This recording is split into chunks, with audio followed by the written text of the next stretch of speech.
Bismillahirrahmanirrahim. Assalamualaikum warahmatullahi wabarakatuh. Alhamdulillahi musalliyan ala Muhammadin wa alihi wa man tala wa ba'd.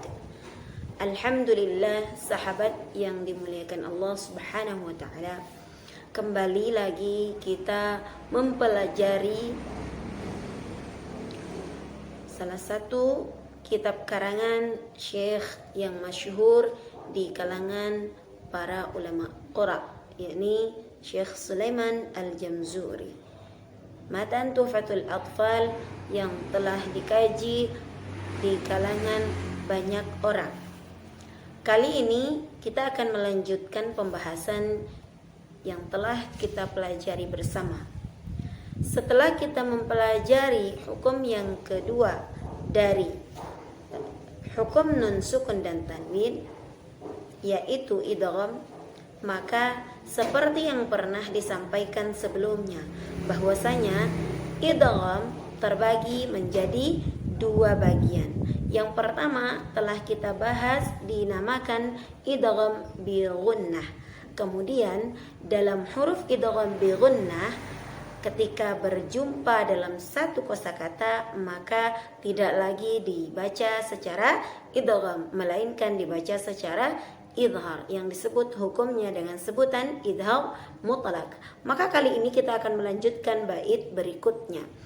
Syekh Sulaiman Al-Jamzuri menuliskan pada bait berikutnya, berbunyi wa tsani idghamun bi ghairi gunnah fil lam wal ra thumma kariranna, di mana maksud dari bait tersebut adalah wathani, yang kedua, idghamun bi ghairi gunnah, bagian dari idgham yang sudah kita bahas berikutnya, yakni disebut dengan bi ghairi gunnah.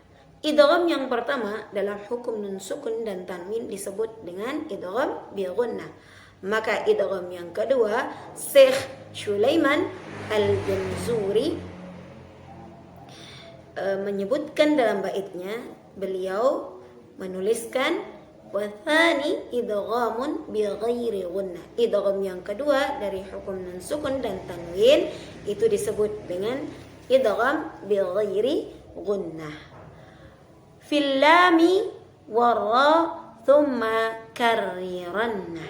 Beliau melanjutkan, di dalamnya mengandung huruf lam, fil lami warra, kemudian huruf ra, dan beliau mengakhiri bait ini dengan kosakata thumma kariranna, dengan menjaga sifat takrir dari huruf ra tersebut. Sahabat yang dimuliakan Allah Subhanahu wa taala, mari memperhatikan hukum idgham yang kedua di dalam nun sukun dan tanwin dinamakan dengan idgham bi ghairi gunnah. Kapan dihukumi idgham bi ghairi gunnah?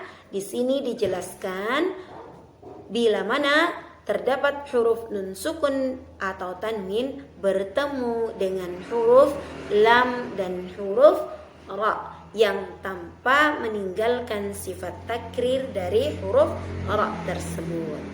Maksudnya adalah huruf ra di sini dijelaskan oleh Syekh Sulaiman Al-Jamzuri bahwasanya ketika kita melafalkan huruf ra, maka di dalam huruf ra tersebut memiliki sifat namanya takrir, yakni bergetarnya lidah. Maka ketika nun sukun bertemu dengan huruf ra, nun sukun dileburkan ke dalam huruf ra tanpa meninggalkan getar pada pelafalan huruf ra tersebut. Contoh, ingat sahabat, definisi dari idgham itu adalah memasukkan huruf yang pertama ke dalam huruf yang kedua, sehingga huruf yang pertama dileburkan atau dihapus ke dalam huruf yang kedua, sehingga pelafalan di sini dominan pada huruf yang kedua. Contoh, nun sukun yang bertemu dengan huruf ra, misalnya tanpa meninggalkan sifat takrir pada huruf ra tersebut. Kosakata min terdapat huruf nun sukun. Dengan kosakata rabbihim terdapat huruf ra. Bila mana nun sukun atau tanwin itu berjumpa dengan huruf ra dalam kosakata tersebut, dalam kalimat min dan rabbihim, maka cara membacanya harus dengan idgham bil ghairi gunnah. Bil ghairi artinya tanpa, dan gunnah artinya mendengung. Maka ketika hukum idgham bil ghairi gunnah ini berlaku, tidak boleh membaca nun dan ra dengan cara mendengung, melainkan tanpa mendengung. Contoh, min dengan rabbihim tadi, maka cara membacanya adalah menyatukan huruf nun ke dalam huruf ra. Contohnya mir rabbihim, tanpa meninggalkan sifat takrir dari huruf ra tersebut. Maka inilah yang dimaksud dengan bait yang telah dituliskan oleh Syekh Sulaiman Al-Jamzuri rahimahullah ta'ala tersebut.